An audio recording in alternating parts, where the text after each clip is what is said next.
undirected team. How's it going, y'all? I am DotSale, the undirected guy. Team, we got to talk about this. We got so much to talk about. We're in a weird time in the gaming industry, in the gaming world, but also just in the world in general. So we're going to discuss everything that's going on. Some things we'll get into more detail in, and some things we'll just graze over. I'll talk about first tariffs. So to understand better what a tariff is, and I'll make it simple, it's basically a tax when you want to sell something in another country or from another country. So an example would be if China wants to sell a car that's made in China in America. Well, America says that's fine. You can sell your car here, but you're going to have to pay us to sell it here. You can't just ship your car over here for free, make your money, and then that's the end of it. No, you're going to be selling your car in America. You're going to make $10,000 when you sell your car in America. So because of that, we're going to need $5,000. And that's kind of what it is, loosely. All right. Now, Nintendo, they've had some strange things that they've done with pricing that I don't necessarily think has anything to do with tariffs. Now, they do manufacture most, if not all, of their products for the Nintendo Switch outside of America, although Nintendo does have their own headquarters in America, in Redmond, Washington, to be specific, just outside of Seattle in Washington. I actually grew up not far from there. I grew up in Bellevue, Washington. That's also a suburb of Seattle. And only about a city over was Redmond, Washington. So I was around the Nintendo's headquarters throughout my life growing up. And I don't know how much they manufacture there, but they do have a company within the United States. So when we talk about the pricing of a game like Mario Kart World being at $80 in America specifically, and it kind of is more in different places or less in different places, I guess, it goes to say that they are probably tripping with that price. And I think that they could probably take a haircut on the price and keep it at a $70 or $60. But when you think about the money that they'll make by adding an extra $10 to $20 on top of the game, the money is astronomical. So there's something in business called a loss leader, okay? Certain stores implement loss leaders. You could use a store like Walmart, per se, and I might not be using this analogy perfectly, so bear with me on this one. But it would be, for instance, Walmart puts a grocery store in Walmart, okay? They don't make a lot of money off of groceries, per se. But that's not necessarily what they're looking at making money off. So on groceries, they might break even selling groceries, but they get you in the store to buy groceries. Then you buy something that they make a lot of money off, like clothes where there's high markups, or different products in the stores where they have high markups, right? Maybe cutlery or bath towels or something like that, or pharmaceuticals. So they basically use the groceries as a loss leader. Someone comes in there to shop for groceries and they get a whole bunch of other stuff they don't need. Now, the other thing with Mario Kart World is they could use it as a loss leader. Why am I saying that? Even if they sold it at 60, they probably would still make a good profit off it. I'm not sure how much. But the thing is that they've already made so much money off of Mario Kart 8 on the Switch that it's probably paid for Mario Kart World not only to be produced, but any cost associated with it tenfold. They've sold over 75 million copies of the Mario Kart 8 game that came out on the original Switch, and I believe possibly the Wii U too, over its lifespan. Now, I don't know the math, but if anybody wants to do the numbers on 75 million times roughly $60, then that's the money that they made off of that game. So with that, if they sold the game at 60, everybody in the world would buy Mario Kart World, right? So you're talking about volume. Now, this might turn some people off to not buy Mario Kart World and or want to be more stubborn when they go out to make a purchase on a game. So it just doesn't make sense for them to charge that much. And sometimes you have to consider more or less what you're doing when you're pricing things, because you want to get people's foot in the doors. And before we go into the story, I just want to talk about their World Tour game, where it's basically like Astrobot, which PlayStation rolled into their system when they first released it because they wanted to get you familiar with the game, with everything going on, because PlayStation released that new controller where you could blow in it and it's got all these different feedbacks and haptic feedbacks and the triggers and different things like that, and they wanted to showcase it. And that's why they put that game in. It's like a training manual for the controller. Many people are not going to buy this World Tour game on the Switch because they're charging for it, and it's not necessarily really a game. It's more or less to showcase the system, and you would want people to pay. You would want people to do your tour, because then that gets them to want to buy more things within your ecosystem. All right, so this all started here, and we'll go to it. When I got this email right here, you can see this email came in just earlier today, and it said this: Nintendo Switch 2 pre-order update. Pre-orders for the Nintendo Switch 2 in the US specifically will not start 4/9/29, which was the original date. Nintendo will update the timing at a later date. The date of 6/5/25 for the system to come out is unchanged, and they didn't word that correctly. It looks like they scrambled to put this out last minute. So, and it makes sense because this is mainly just affecting the US market. So they're not going to shut the whole world down for the US, although it does happen more than often because the US is very instrumental. The US currency is basically the currency of the world. So I got this, so I did some more digging, and I began to look into news stories, which we'll go into now. We'll see this news story right here, and we will read through it, and then we'll discuss, or maybe discuss a little bit as we go through it. Let's get right into it.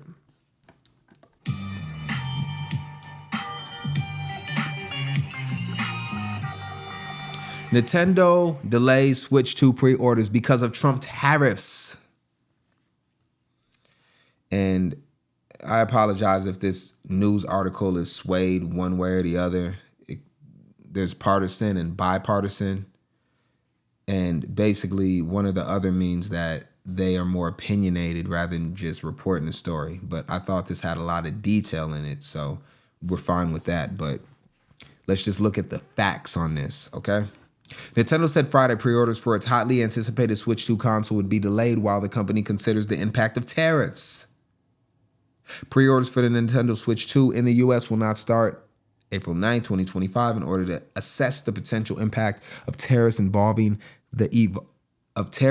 the evolving market conditions. A Nintendo representative told CNBC. Okay, let's get into it. Nintendo said Friday pre-orders for the company's highly anticipated. We already read that. We already read this. Nintendo will update the timing at a later date. Okay, let's get into the base of it. The delay marks one of the most significant immediate responses from a major company regarding the concerns about Trump's tariffs and their impact on business and consumer spending. Most electronic companies manufacture in Asia, home to some of the steepest hikes. Nintendo's #1 Switch console were made in China and Vietnam. Okay, that's Nintendo Switch 1, or just Nintendo Switch, I guess you can call it. Most of their parts were made in China and Vietnam, not in America. Okay, Vietnam was hit with a 46% tariff. China with a 54% tariff.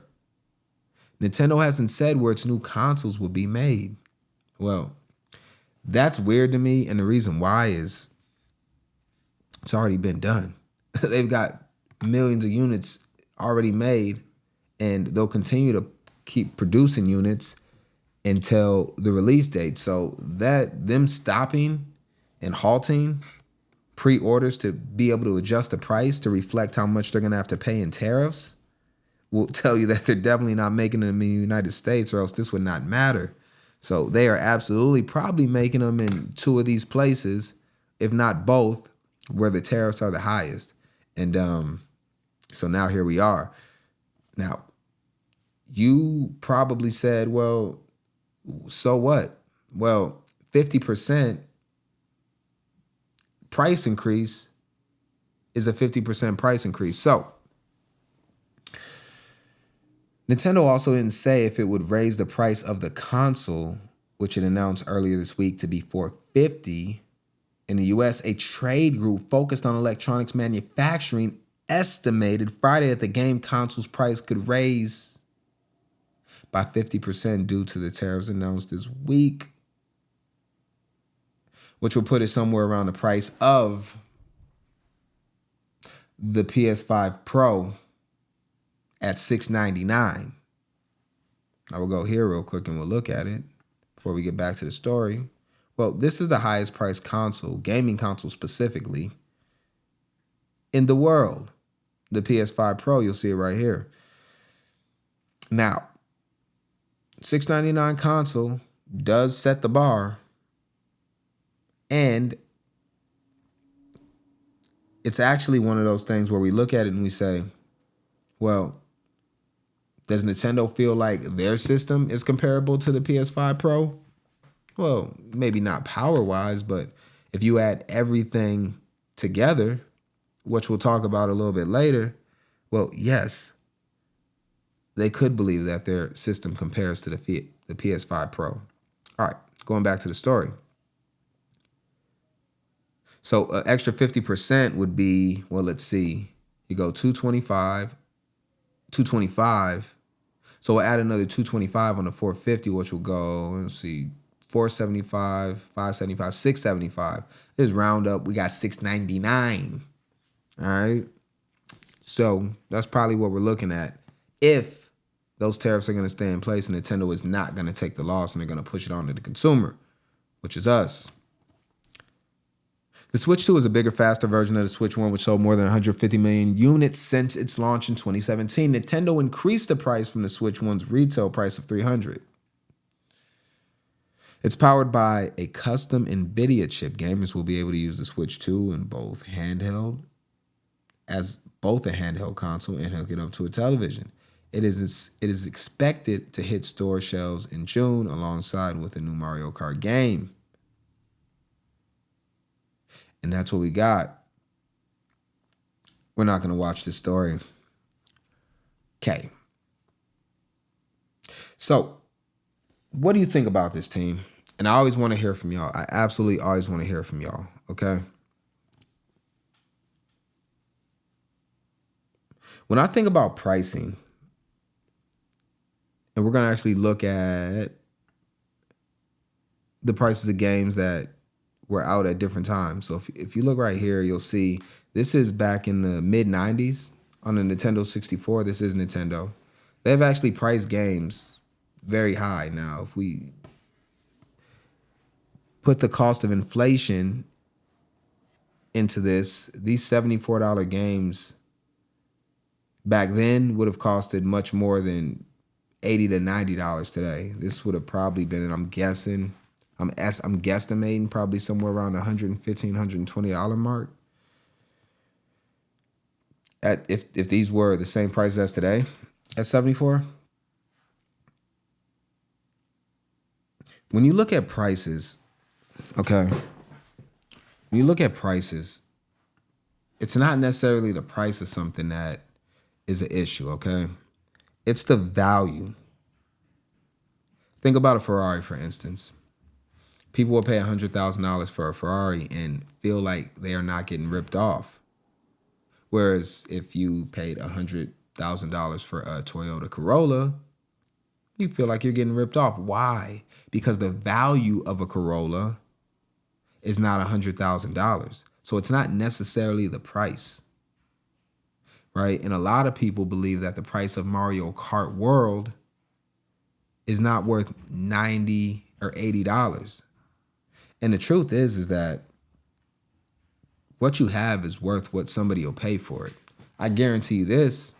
If everybody in the world said we're not buying Mario Kart for $80 under any circumstance, we'll only pay $60, Nintendo will sell the game for $60, they'd have no choice. I sell things all the time. Speaking of selling things, I actually sold my Nintendo Switch in anticipation for the Switch 2 coming out. And you might be saying, well, why would you do that? Now you don't have a Switch. Well, realistically, it doesn't even matter. So I'll show y'all right here. See it right here? Yes, I sold my Nintendo Switch. It sold very quickly, actually. It only took me like less than a day to sell it. People jumped on it immediately. A lot of these things, the car prices in the world and the electronic prices, well, we're going to go maybe possibly to how it was early in the pandemic when the cost of things, especially used cars, shot up to nearly as much as brand new cars because of inventory issues. I sold this Switch for $250, by the way. It was the OLED model, excellent condition. I take excellent care of all my stuff. But I wasn't really worried about it. I can wait a couple months until the Switch 2 comes out. I knew when the Switch 2 came out, I was not going to play my OLED anymore. It made no sense. So I wanted to get the most I could at the time. Now with these tariffs coming out, it might have been better for me to hold on to my Switch.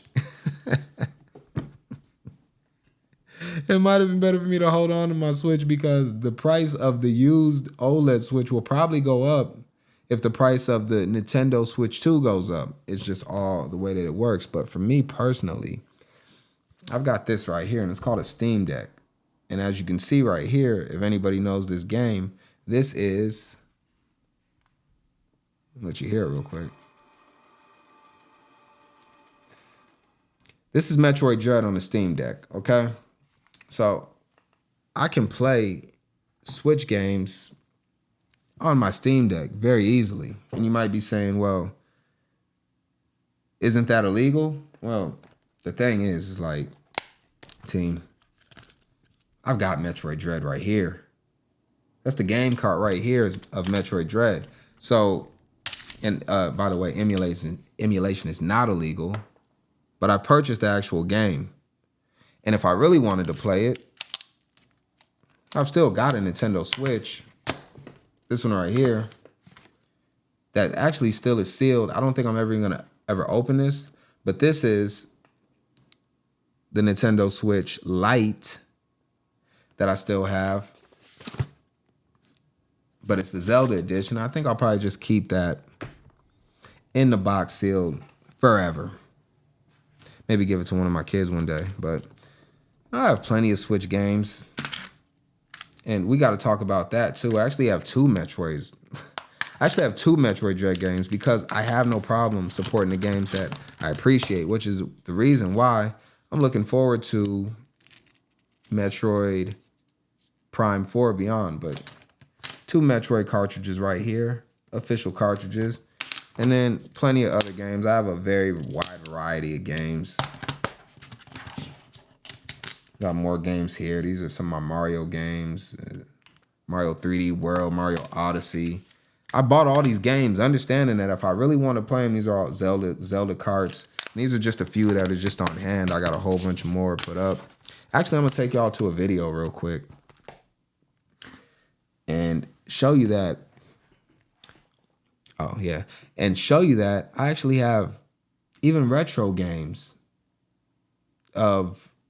Because I play emulators and I play a lot of retro stuff, which is meaning like SNES, NES, N64, Sega Saturn games, all those type of things. I've got all those, and we'll go here real quick and we'll look at. I gotta get you for dropping everything. Look at what he did. That's dropped all my retros. So this is actually me and my kid. Actually, I'll just turn the sound down and let it play. This is actually me and my kid, and I was putting some of my stuff in storage, and this is just one of my carts or one of my totes full of games, and he like dropped it. Like it was like not balanced, and so he dropped it or whatever. Yeah, it's definitely chaos. Here it's talking about it. Cartridge, Game Shark. So all the games fell all over the floor. So this is us putting them back, and I just decided to record it because, you know, why not capture the moment? Gold Zelda. But you can see right there, I got plenty of retro games, and this is just a small quantity. This is probably about 15% of all the games, retro systems, and everything that I have. This is mostly my Nintendo collection. Probably about half of it. And I actually got GameCube. We got a few GameCubes over there in the corner. We got SNES. No, I had that Pokemon Snap. It's one of my favorite games ever. Pokemon Snap is one of my favorite games. I love Pokemon Snap. On the original. We'll put the systems on top. What's this? Oh, it's our GameCube.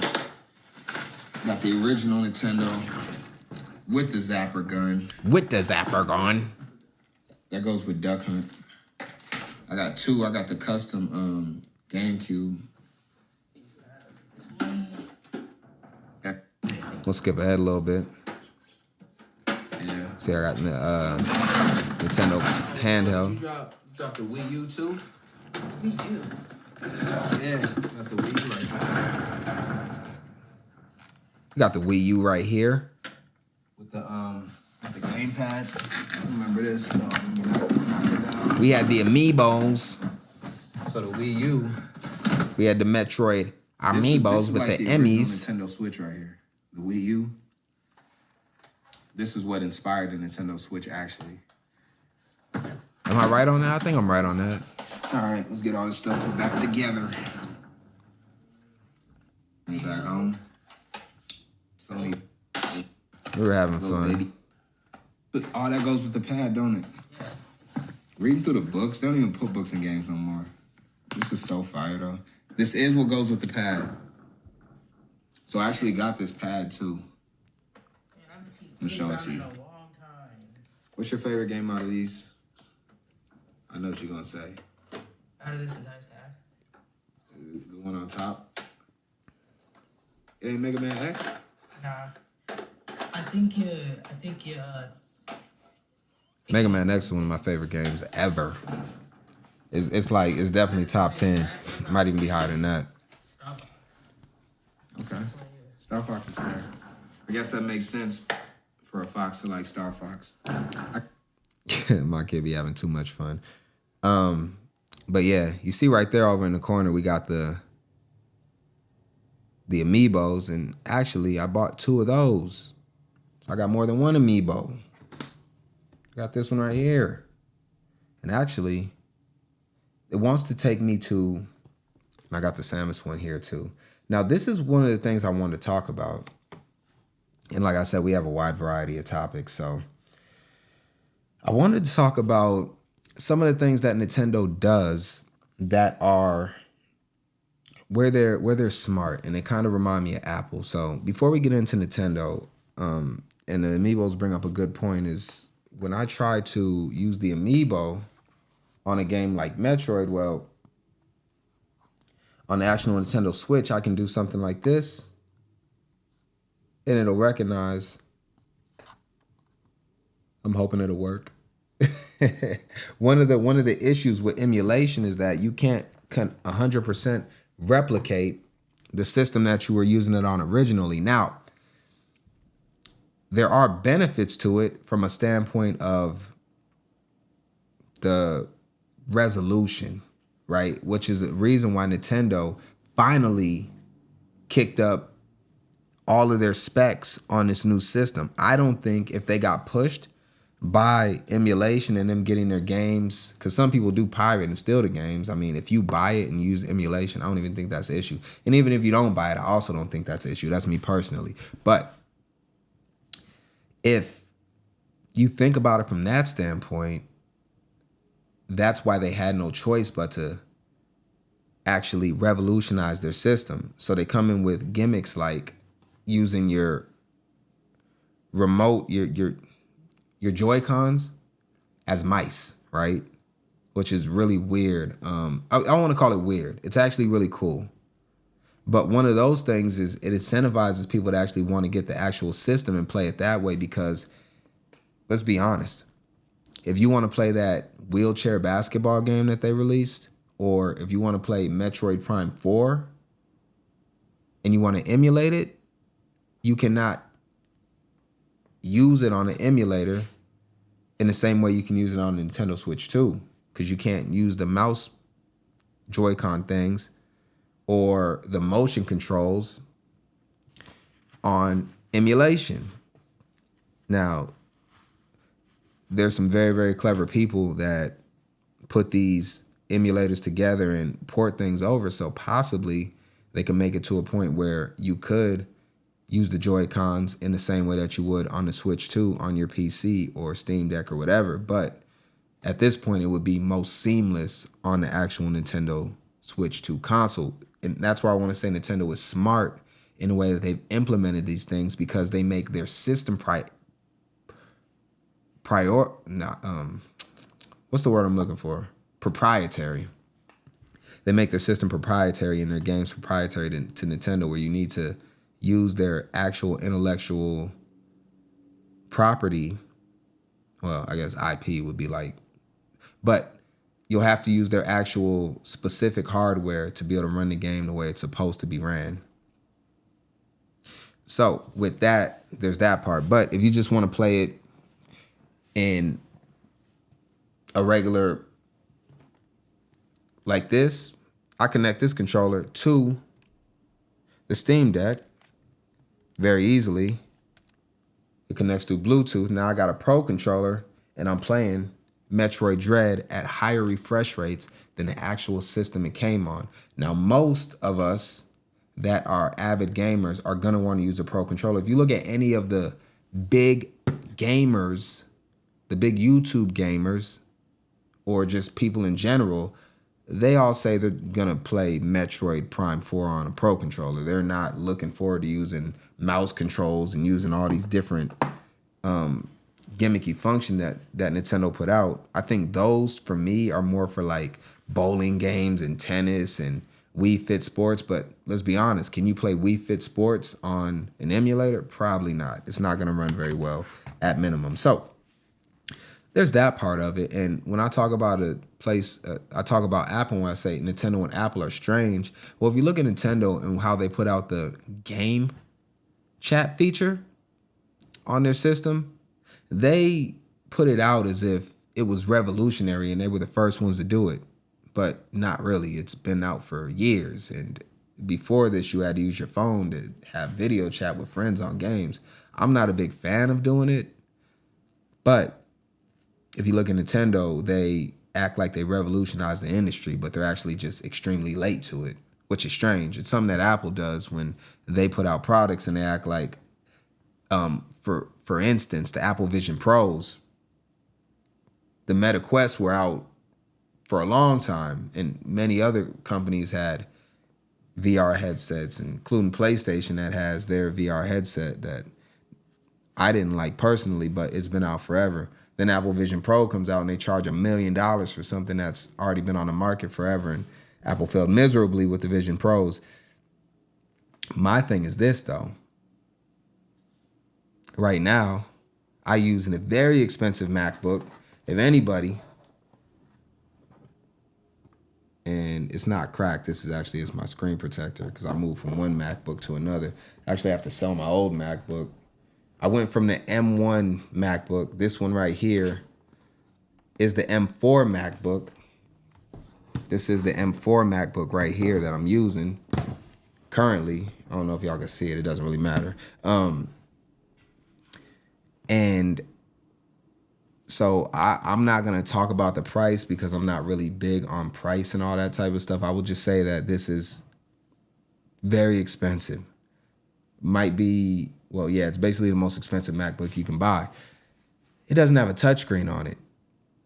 Now, you might say, how could you buy a MacBook that costs that much money and it doesn't even have a touchscreen? My $300 HP folding laptop has a touchscreen on it. Well, that's part of it, right? These companies want you in their ecosystem, so now Nintendo releases the camera. They put out all of these different things to accommodate the system that they want to gouge you and gouge you and gouge you. And that's why I talked about the game with the tour, which just doesn't make sense. At some point, you do have to have loss leaders and you have to give a little grace to your customer base. And I just don't think it's the best business practice when you always put profit over consumer relationships. And I think it's foolish. All right. I did want to look at the pricing of some of these games. Let's actually go back to this right here. So we're going to look at the prices. Oh, yeah, let me zoom it in for y'all. Of some of these gaming systems. Now, this is with the prices adjusted for inflation. So these will be the prices today. All right. So even though the NES came out at $199 in like 1985 or something like that, maybe somewhere around 1987, 85, today, if they sold that same system, it would cost $525, which would be the highest out of all of them. The SNES, the Super Nintendo Entertainment System, 463, and you can see the rest, GameCube, Wii U. The Switch was actually, looks like the cheapest out of all of them. Well, a little bit more than the GameCube. And the Switch 2 is comparably priced at this point at $450, $500 with Mario Kart World, where the PS1, 2, and 3 were astronomically priced. And we looked at the PS5 Pro, and that's coming in at $699.99. I didn't even consider buying a PS5 Pro. I had no reason to buy it. I have a regular PS5. The original launch model over there sitting there right now, along with many other gaming systems like the Xbox, and I got a PlayStation Vita over there. Some of the things I played more recently are all there. I got plenty of other consoles in storage and different things like that. I'm an avid collector. I got my 3D Pulse headset that I usually use when I play my PS5 because it has the immersive audio that, you know, I'm big on audio. I like sound. I think it's good.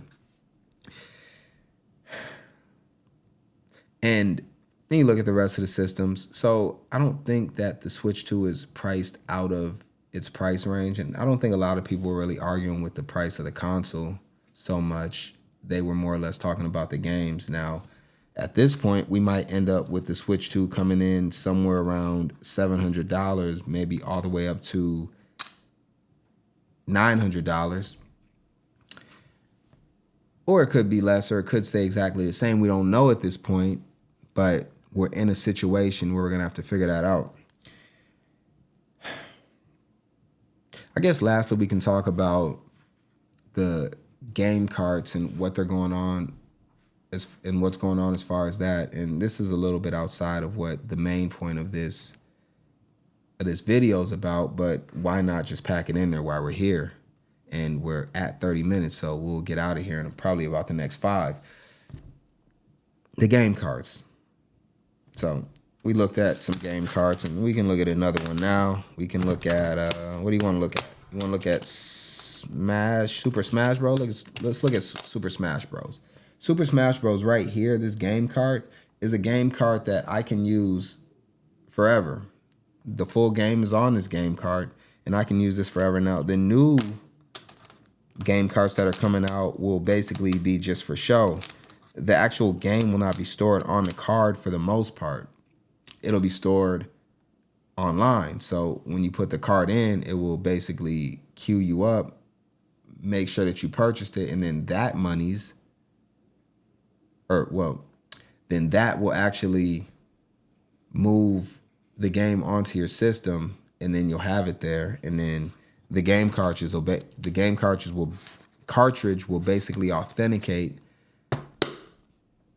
that you own the game, and then you'll be able to play it. So what they do is they added this new feature where you can connect up to 3 systems and play the game locally as well.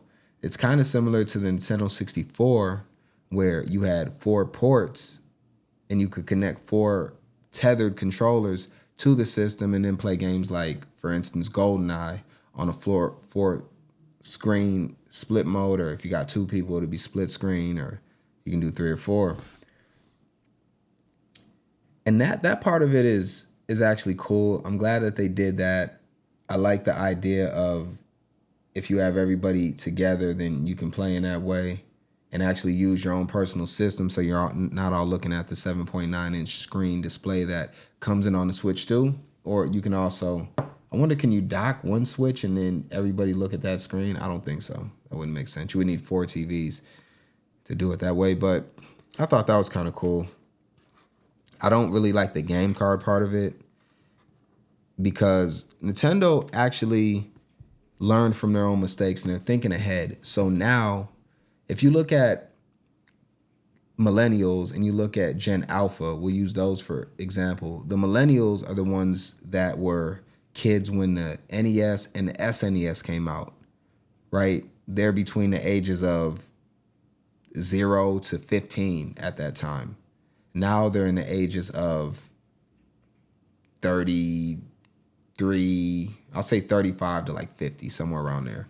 Okay, so now when they re-release these games on NSO, Nintendo Switch Online, they'll re-release the N64, they'll re-release the Nintendo, the Sega, and more recently, the GameCube is being released. Well, that generation is going to eat that up because it's nostalgic to them and they haven't played these games sometimes in 2 or 3 decades. So what they're thinking now is with these game cards or with them at some point down the line when the Switch 7 is out or whatever they have at that point as a system 30 years from now, which might not even be that because how long did it take for this Switch to come out? 8 years. So I guess 30 years from now, we might only be on possibly like the Switch 4.5, something like that. But anyways,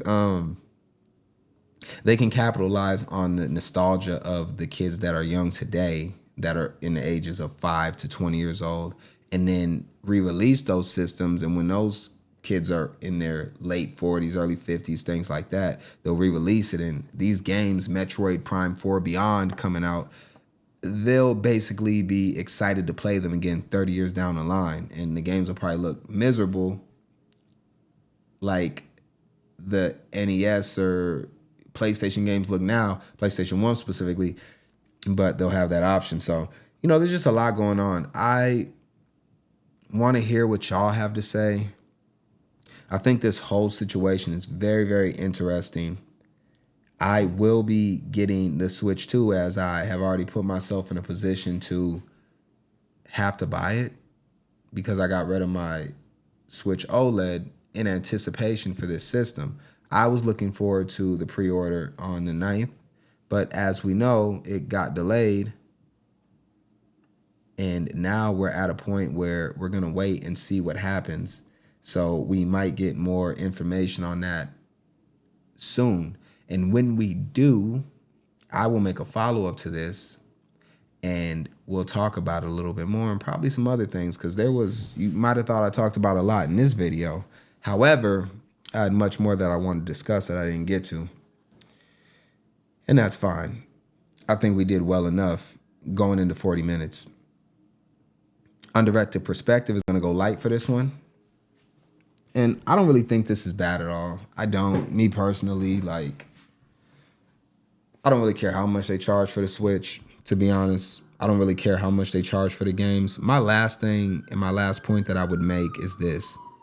So when you look at the game cards and you look at having the whole game on a cartridge, if you had this choice, and I want y'all to answer this, if you had this choice and they said you can either pay $120 and have your full game on your game cartridge, that means that we're not going to do any online weird subscription stuff. You're getting your full game for $120, or you could pay $50 and we will own the game that you bought.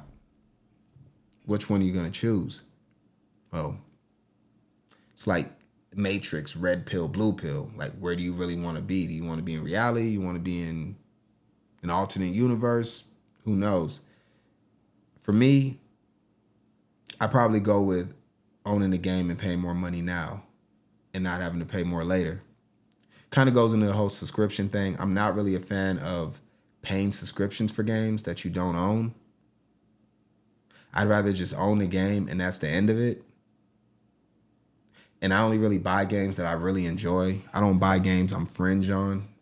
Like if I'm halfway sure about it, I don't buy it. I'm hyped about certain games. Like Metroid Prime 4 is a no-brainer. Second it comes out, I'm buying it. I don't care what they sell it for. $500, $20, wishful thinking. I'm going to get the game.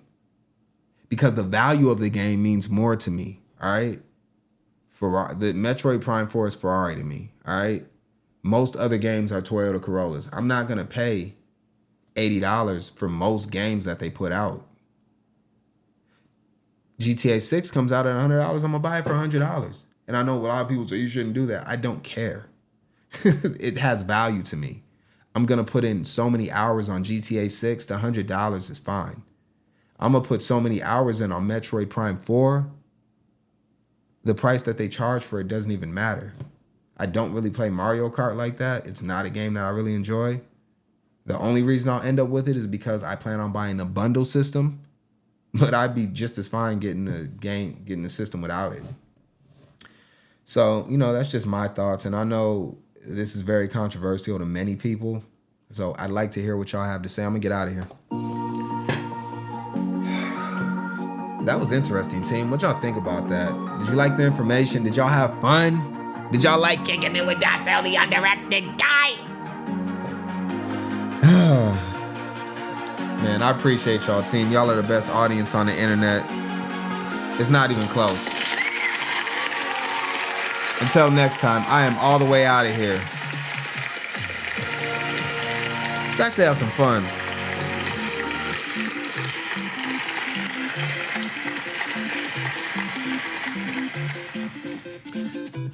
Let me go through the end of the level.